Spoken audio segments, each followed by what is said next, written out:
नमस्कार दोस्तों, utility analysis chapter के चौथे वीडियो में आप सभी का स्वागत है। इस वीडियो में हम पढ़ने वाले हैं law of diminishing marginal utility के बारे में। Law of diminishing marginal utility को समझने के पहले मार्जिनल यूटिलिटी को समझना बहुत ज़्यादा ज़रूरी है। अब मार्जिनल यूटिलिटी के ऊपर हमने ऑलरेडी एक वीडियो पूरी बना के रखी हुई है, कंसेप्ट ऑफ यूटिलिटी नाम की। उसमें हमने टोटल यूटिलिटी और मार्जिनल यूटिलिटी क्या होता है उसे इन डिटेल समझा है। आप चाहिए तो वो वीडियो पहले देख ले, उसके बाद इसको कंटिन्यू करें। फिर भी एक शॉर्ट में हम मार्जिनल यूटिलिटी क्या होता है उसको एक्सप्लेन कर देते हैं। मार्जिनल यूटिलिटी होता क्या है कि आप एडिशनल जब कमोडिटी कंज्यूम करते हो तो उस एडिशनल कमोडिटी से आपको कितना यूटिलिटी मिल रहा है वो उसका मार्जिनल यूटिलिटी होता है।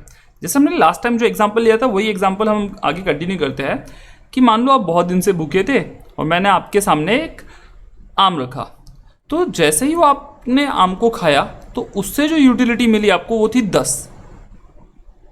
फिर मैंने आपके सामने दूसरा आम रखा, दूसरे आम से जो आपको यूटिलिटी मिली थी वो है 8। तीसरे आम से जो आपको यूटिलिटी मिली वो है 6। तो ये जो 10, 8 और 6 जो है वो पर्टिकुलर आम से जो आपको यूटिलिटी मिल रही है उसी को हम कहते हैं मार्जिनल यूटिलिटी। तो मार्जिनल यूटिलिटी का मीनिंग और फॉर्मूला यहाँ पे दिया हुआ है। इसे बहुत ही अच्छी तरीके से हमने थर्ड वीडियो में एक्सप्लेन किया हुआ है कंसेप्ट ऑफ यूटिलिटी में, आप जाके उसे अच्छी तरह से देख सकते हैं। नाउ स्टार्ट करते हैं law of diminishing marginal utility. अब किसी भी लॉ को लिखने का अपना एक आंसर फॉर्मेट होता है। वो आंसर फॉर्मेट क्या है पहले हम डिस्कस कर लेते हैं। पहले हम लिखेंगे इंट्रोडक्शन। इंट्रोडक्शन के बाद आता है स्टेटमेंट ऑफ लॉ। याद रखिएगा, स्टेटमेंट ऑफ लॉ सबसे इंपॉर्टेंट चीज़ होती है और इसी स्टेटमेंट ऑफ लॉ को हम एक्सप्लेन करते हैं with the help of table and graph. और हर लॉ का इकोनॉमिक्स में अजम्पशंस और एक्सेप्शंस होते हैं और ये पूरा फॉर्म करता है किसी भी एक लॉ को। तो law of diminishing marginal utility का भी यही फॉर्मेट है, introduction, statement of law, table, graph with explanation and assumption and exception. इस वीडियो में हम सिर्फ इंट्रोडक्शन, स्टेटमेंट ऑफ लॉ और टेबल और ग्राफ देखेंगे उसके एक्सप्लेनेशन के साथ। अजम्पशन और एक्सेप्शन के लिए हम अलग से एक वीडियो बनाएंगे।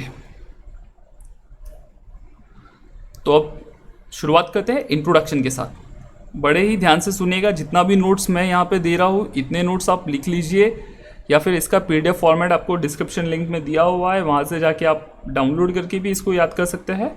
बट एकदम ध्यान से ये पूरा इंट्रोडक्शन को देखिएगा, इससे ऑब्जेक्टिव टाइप क्वेश्चन भी आपको आ सकते हैं। The law of diminishing marginal utility was first propose by professor Gossen. तो ये जो law of diminishing marginal utility है ये पहली बार प्रोफेसर गोसन ने प्रपोज की थी। उन्हें ऐसा लगा था कि ऐसा कोई लॉ हो सकता है, बट ये इन डिटेल जो है एक्सप्लेन किया था प्रोफेसर अल्फ्रेड मार्शल ने। नाम याद रखिएगा, ये बहुत इंपॉर्टेंट है। इसे इन डिटेल किसने एक्सप्लेन किया था? तो प्रोफेसर अल्फ्रेड मार्शल ने एक्सप्लेन किया था। कहाँ एक्सप्लेन किया था? तो उन्होंने अपनी बुक में एक्सप्लेन किया था जिसका नाम था प्रिंसिपल ऑफ इकोनॉमिक्स, जो कि पब्लिश हुई थी 1890 में। तो एक बार फिर रिवाइज करते हैं कि किसने फर्स्ट प्रपोज किया? तो प्रोफेसर गोसन ने प्रपोज किया, लेकिन इसको इन डिटेल किसने एक्सप्लेन किया है? तो प्रोफेसर अल्फ्रेड मार्शल ने एक्सप्लेन किया है अपनी बुक जिसका नाम है प्रिंसिपल ऑफ इकोनॉमिक्स, जो पब्लिश हुई थी इन द ईयर 1890। आपके लिए ये मैंने फोटो यहाँ पे रखी हुई है, ये है प्रोफेसर अल्फ्रेड मार्शल। अब तो सर ये लॉ में एक्सप्लेन क्या करना है हमें? तो law is based on a common consumer behaviour. एक कॉमन कंज्यूमर, आपके जैसा मेरे जैसा जो नॉर्मल एक कंज्यूमर होता है, उसके बिहेवियर को ये लॉ एनालाइज करता है। सर कैसी बिहेवियर को? कि जैसे जैसे आपकी इंटेंसिटी ऑफ वांट कम होती जाती है, आपका जो यूटिलिटी है वो भी कम होते जाता है। सर प्रॉपरली एक्सप्लेन करो पहले इजी वे में। तो हम जो प्रीवियस एग्जाम्पल थे उसी एग्जाम्पल को हम लोग आगे लेके आ रहे हैं ताकि आपको अच्छी तरह से वो एग्जाम्पल समझे। माना आप बहुत भूखे थे 2 दिन से, आपने कुछ नहीं खाया था और आपके सामने एक आम रखा हुआ है, तो वो आम को पाने की जो इच्छा है आपकी, that is the intensity of want है, वो हाईएस्ट होगा, बराबर। तो उससे मिलने वाली यूटिलिटी भी आपकी कैसी होगी? तो हाईएस्ट होगी सर उसके बाद एक आम जब आपने खा लिया तो मैंने आपके सामने दूसरा आम रखा। अब ऑलरेडी आपने एक आम खा चुका है, अब ये आम आपके सामने जो है ये दूसरा आम है। तो सर जो पहला आम था तब तो हम पूरे भूखे थे, हमने बहुत देर से कुछ नहीं खाया, तो इसकी इंटेंसिटी ऑफ वांट ज़्यादा थी, हमें चाहिए ही था। बट ये सेकेंड आम है, ऑलरेडी एक आम मेरे पेट में है, तो ये जो सेकेंड आम की जो इंटेंसिटी ऑफ वांट है, उसको पाने की जो इच्छा है आपकी, वो क्या होगी, थोड़ी सी कम होगी, और इसीलिए उससे मिलने वाली यूटिलिटी भी क्या होगी, तो थोड़ी कम होगी। सर अब 2 आम खा लिया, अब तीसरा आम जब रखा है तो इसको पाने की जो इंटेंसिटी ऑफ वांट है वो आपकी बहुत कम होगी। ऑलरेडी जो 2 आम खा चुका है, उसके बाद ये थर्ड है, तो इसकी इंटेंसिटी ऑफ वांट कम होगी, इसके लिए इससे मिलने वाला जो आपको यूटिलिटी है वो भी कैसा रहेगा, तो कम होगा।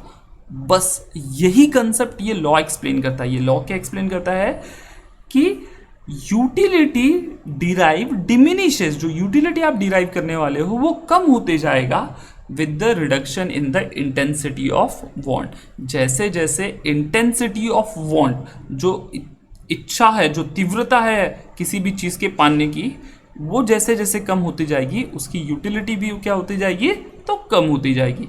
तो ये बेसिक सा अपना इंट्रोडक्शन था law of diminishing marginal utility का। अब बात करते हैं स्टेटमेंट ऑफ लॉ। सबसे इंपॉर्टेंट पॉइंट है बच्चों लोग, ये बहुत अच्छे से ध्यान में रखिएगा। जैसा लिखा है यहाँ पे वैसे का वैसा लिख के और वैसे का वैसा वर्ड टू वर्ड याद करोगे तो ज़्यादा अच्छा रहेगा। According to professor Alfred Marshall, अभी किसी भी लॉ के स्टेटमेंट को लिखने का अपना फॉर्मेट होता है, तो ये according to professor Alfred Marshall comma double inverted comma, और ये डबल इन्वर्टेड कॉमा के बीच में वो जो लॉ एक्सप्लेन कर रहा है वो चीज़ें रहती है। Now according to professor Alfred Marshall, other things remain constant. ये अदर थिंग्स रिमेन कांस्टेंट को सेट्रा पैरिबस भी कहा जाता है इकोनॉमिक्स की लैंग्वेज में, ये बात भी याद रखिएगा। Now other thing being constant का मतलब क्या होता है कि इसके आगे मैं जो भी बात करने वाला हूँ, यहाँ से लेके यहाँ तक सिर्फ चेंजेस इसमें ही होंगे, उसके अलावा जितने भी फैक्टर्स है वो सब के सब कांस्टेंट रहेंगे। Now the additional benefit which a person derive from a given increase in the stock of a thing diminishes with every increase in the stock he already has। इसको एकदम सिंपल लैंग्वेज में पहले हिंदी में explain करता हूँ और उसके बाद हम वापस से ऐसे स्टेटमेंट में आएंगे। पुराना वाला एग्जाम्पल फिर कैरी फॉरवर्ड कर रहा हूँ, याद रखिएगा ये एग्जाम्पल बार बार कैरी फॉरवर्ड करने का जो मेरा तरीका है, इससे आपको समझ में ज़्यादा बेटर आएगा। अब आपको भूख लगी थी, मैंने आपके सामने पहला आम रखा, दूसरा आम रखा, तीसरा आम रखा, चौथा आम रखा, पांचवा आम रखा। जैसे जैसे एक स्टॉक ऑफ अ थिंग मैं बढ़ाते जा रहा हूँ आपके सामने, वो स्टॉक ऑफ थिंग मतलब क्या, तो ये आम जैसे जैसे मैं आपके सामने रखते जा रहा हूँ, एक आम रखा तो उससे सर यूटिलिटी ज़्यादा मिलेगी, दूसरा रखा सर कम मिलेगी, तीसरा रखा और कम मिलेगी, चौथा रखा और कम मिलेगी, पांचवा रखा और कम मिलेगी। तो क्या हो रहा है, जैसे जैसे आपका स्टॉक ऑफ अ थिंग या स्टॉक बढ़ते जा रहा है, उसी के साथ साथ उससे मिलने वाला जो एडिशनल बेनिफिट है वो क्या होते जाएगा, तो वो डिमिनाइश होते जाएगा या कम होते जाएगा। और यही चीज़ ये स्टेटमेंट एक्सप्लेन कर रहा है। ये स्टेटमेंट जैसा दिया है आपको वैसा ही याद करना है, तो गौर से फिर से सुनिएगा। Other things remain constant, the additional benefit which a person derive from a given increase in stock of things diminishes with every increase in the stock that he already has. आगे चलते हैं law of diminishing marginal utility के table के बारे में। अब table अगर जिन्होंने लास्ट वीडियो देखी रहेगी तो उनको एकदम क्लियर रहेगा, ये तो same to same sir table वही है। आपने पहला यूनिट ऑफ मैंगो खाया तो आपको 10 मार्जिनल यूटिलिटी मिली, दूसरा खाया तो 8, तीसरा खाया तो 6, चौथा खाया तो 4, पांचवा खाया तो 2।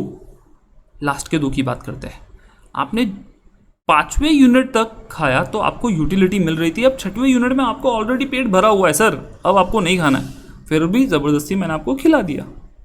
तो सर ये ऐसा पॉइंट आएगा कि ये मेरा पॉइंट ऑफ सैटिटी है सर, इसके आगे मैं नहीं खा सकता, फिर भी सर ज़बरदस्ती आपको 7वां यूनिट खिला दिया, तो सर जो ऑलरेडी खाया था ना वो भी उल्टी कर दोगे, इसके लिए यहाँ पे आपको -2 मार्जिनल यूटिलिटी मिलेगी, इसी को हम बोलते हैं डिस यूटिलिटी।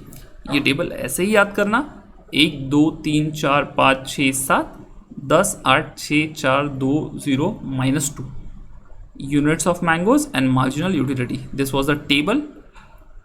नेक्स्ट, आप जब इसी टेबल को जब आप देख रहे हो, यही टेबल अब ग्राफ में, बचपन में तो ग्राफ में आपने टेबल को ग्राफ में प्लॉट करना सीखा ही होगा, जब इस टेबल को मैं ग्राफ में प्लॉट करूंगा तो आपको मिलेगा MU कर्व सी। बेसिकली क्या दिख रहा है आपको यहाँ पे कि जब पहला यूनिट था तब 10 मार्जिनल यूटिलिटी, दूसरा था तो 8, तीसरा था तो 6, चौथा था तो 4, पाँचवा था तो 2, छठवा था तो 0 और सातवां था तो -7। ये सब प्लॉट करना और प्लॉट करने के बाद सबको एक लाइन में खींच लेना, एक लाइन खींच लेना इसके ऊपर, इसको हम कहते हैं कर्व। तो this will be your marginal utility curve. X axis पे आएगा आपका यूनिट्स ऑफ कमोडिटी एक्स, यहाँ पे हम मैंगोज ले रहे हैं, और यहाँ पे आएगा मार्जिनल यूटिलिटी। ग्राफ और टेबल के बाद आपका बहुत ज़्यादा इंपॉर्टेंट पॉइंट होता है ये ग्राफ और टेबल को एक्सप्लेन करना। बहुत सिंपल है एक्सप्लेनेशन। अभी यहाँ पे फर्स्ट पॉइंट क्या बता रहा है, in the given diagram X axis जो है वो आपको रिप्रेजेंट करता है यूनिट्स ऑफ कमोडिटी, ये यहाँ पे, और वाई एक्सेस जो रिप्रेजेंट कर रहा है वो है marginal utility. Sir first point done. Second point, various points on MU are plotted on the graph as per the given schedule. जैसे हमने शेड्यूल में बनाया था वैसे ही सारे पॉइंट्स हमने यहाँ पे प्लॉट किए। When the locus of all points are joined, और जब हम ये पूरे पॉइंट को ज्वाइंट करते हैं तो आपको जो मिलेगा that will be MU curve, या फिर जिसे हम कहते हैं मार्जिनल यूटिलिटी कर्व। अब जरा सा कर्व की बात कर ही रही तो कर्व को जरा ध्यान से देखो। सर कर्व कहाँ की ओर जा रहा है, ऊपर जा रहा है कि नीचे जा रहा है? सर नीचे जा रहा है, दैट इज डाउनवर्ड स्लोपिंग। कहाँ से? तो लेफ्ट से राइट से। तो इसको ऐसे लिखते हैं MU curve slopes downward from left to right. मेरे ख्याल से ये एकदम क्लियर हो गया रहेगा।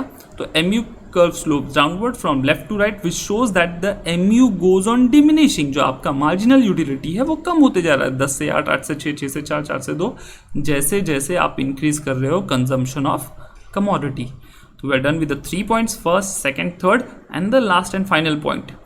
When MU becomes 0, सर ये वाली पॉइंट की, ये पर्टिकुलर स्पॉट की हम बात कर रहे हैं। जब MU क्या हो जाता है, 0 हो जाता है, the MU curve intercept X axis. तो ये जो MU कर्व है ये नीचे आते आते क्या कर देता है, तो यहाँ पे ये एक्स एक्सेस को ना इंटरसेप्ट करता है या फिर इसको क्रॉस करता है, हिंदी में इसको बोलते हैं प्रतिच्छेदित कर देता है। Further consumption of commodity brings disutility. और अगर आप इसके आगे भी खाते रहो तो आपको क्या मिलेगा, डिस यूटिलिटी मिलेगी। आप यहाँ पे देख रहे हो which is shown by the shaded portion in the diagram, और ये यहाँ पे आपको डिस यूटिलिटी दिखाई दे रहा है। और डिस यूटिलिटी को ही हम कहते हैं नेगेटिव यूटिलिटी। तो आज के लिए इतना ही। आज हमने क्या क्या किया एक बार रिवाइज करते फटाक से। मार्जिनल यूटिलिटी क्या होता है उसके बारे में पढ़ा, लॉ ऑफ मार्जिनल यूटिलिटी को लिखा कैसा जाए उसका फॉर्मेट देखा, उसके बाद हम लोग ने introduction, statement of law, table, diagram और बाद में टेबल एंड डायग्राम का एक्सप्लेनेशन दिखा। अभी भी ये लॉ पूरा नहीं हुआ है, लॉ का अजम्पशन और एक्सेप्शन बाकी है, उसके लिए हम अलग से एक नई वीडियो बनाएंगे। अगर आपको कोई भी डाउट है, क्वेरी है तो आप कमेंट बॉक्स में लिख सकते हो। अगर वीडियो पसंद आई है तो लाइक करो, अपने 12th स्टैंडर्ड के दोस्तों को शेयर ज़रूर करना, और don't forget to subscribe Kabira education channel.